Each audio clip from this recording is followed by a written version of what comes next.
नमस्कार दोस्तों, हमारे YouTube चैनल में आपका स्वागत है। आज हम आपके लिए श्री विष्णु पुराण के 5वें अंश का 23वां अध्याय लाए हैं, जहां हम द्वारका दुर्ग की रचना, काल यवन का भस्म होना तथा मुचुकुंद कृत भगवान स्तुति की बात करेंगे। तो चलिए भगवान विष्णु का नाम लेकर शुरू कर लेते हैं इस अध्याय को।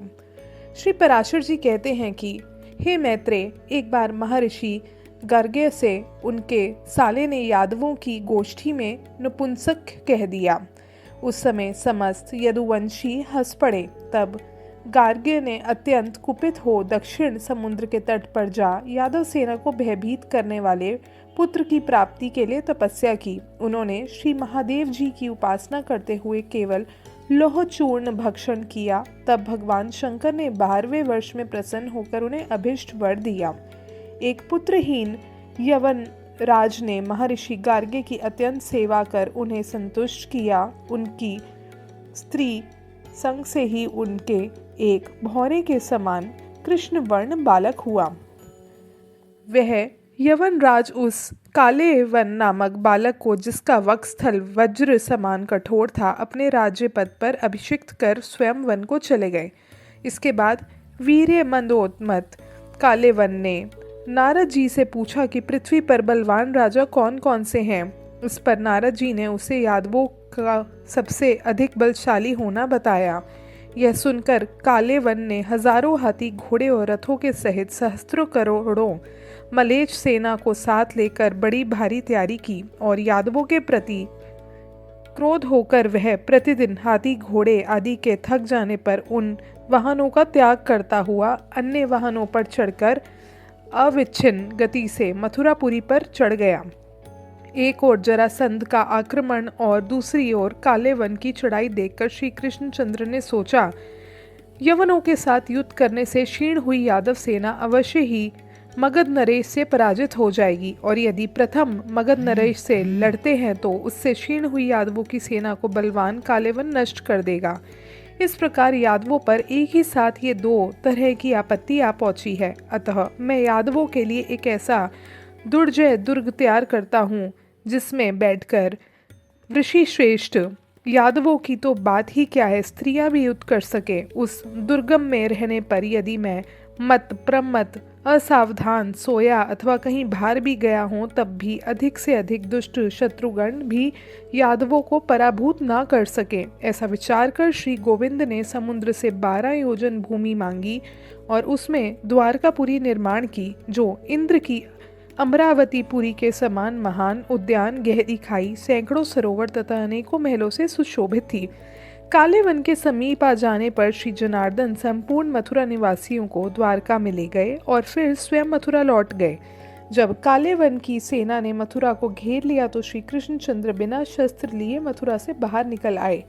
तब यवन राज काले वन ने उन्हें देखा। महायोगीश्वरों का चित्त भी जिन्हें प्राप्त नहीं कर पाता, उन्हीं वासुदेव को केवल बाहु रूप शस्त्रों से ही युक्त अर्थात खाली हाथ देखकर वह उनके पीछे दौड़ा। कालेवन से पीछा किए जाते हुए श्री कृष्णचंद्र उस महागुफा में घुस गए जिसमें महावीरशाली राजा मुचुकुंद सो रहा था। उस दुर्मति यवन ने भी उस गुफा में जाकर सोए हुए राजा को कृष्ण समझकर लात मारी। उसके लात मारने से उठकर राजा मुचुकुंद ने उस यवन राज को देखा। उनके देखते ही वह यवन उसकी क्रोध अग्नि से जलकर भस्मभूत हो गया। पूर्व काल में राजा मुचुकुंद देवताओं की ओर से देवासुर संग्राम में भी गए थे। असुरों को मार चुकने पर अत्यंत निद्रालु होने के कारण उन्होंने देवताओं से बहुत समय तक सोने का वर मांगा था। उस समय देवताओं ने कहा था कि तुम्हारे शयन करने पर तुम्हें जो कोई जगाएगा वह तुरंत ही अपने शरीर से उत्पन्न हुई अग्नि से जलकर भस्म हो जाएगा। इस प्रकार पापी काले वन को दग्ध कर चुकने पर राजा मुचुकुंदु ने श्री मधुसूदन को देखकर पूछा कि आप कौन हैं। तब भगवान ने कहा कि मैं चंद्रवंश के अंतर्गत यदुकुल में वासुदेव जी के पुत्र के रूप से उत्पन्न हुआ हूँ। तब मुचुकुंदु को वृद्ध गार्गे मुनि के वचनों का स्मरण हुआ। उनका स्मरण होते ही उन्होंने स्वरूप सर्वेश्वर श्री हरि को प्रणाम करते हुए कहा कि हे परमेश्वर, मैंने आपको जान लिया है। आप साक्षात भगवान विष्णु के अंश हैं। पूर्व काल में गार्ग्य मुनि ने कहा था कि 28वें युग में द्वापर के अंत में यदुकुल में श्री हरि का जन्म होगा। निसंदेह आप भगवान विष्णु के अंश हैं और मनुष्यों के उपकार के लिए ही अवतीर्ण हुए हैं। तथापि मैं आपके महान तेज को सहन करने में समर्थ नहीं हूँ। आपका शब्द सजल मेघ की घोर गर्जन के समान अति गंभीर तथा आपके चरणों से पीड़िता होकर पृथ्वी झुकी हुई है। हे देव, देवअसुर महासंग्राम में दैत्य सेना के बड़े बड़े योद्धागण भी मेरा तेज नहीं सह सके और मैं आपका तेज सहन नहीं कर सकता। संसार में पतित जीवों के एकमात्र आप ही परम आश्रय हैं। हे शरणागताओं के दुख दूर करने वाले, आप प्रसन्न होइए और मेरे अमंगलों को नष्ट कीजिए। आप ही समुद्र हैं, आप ही पर्वत, आप ही नदियाँ, आप ही वन और आप ही पृथ्वी, आकाश, वायु, जल, अग्नि और मन हैं। आप ही बुद्धि, अव्याकृत प्राण और प्राणों के अधिष्ठाता पुरुष हैं तथा पुरुष से भी परे जो व्यापक और जन्म तथा विकार से शून्य तत्व है वह भी आप ही हैं।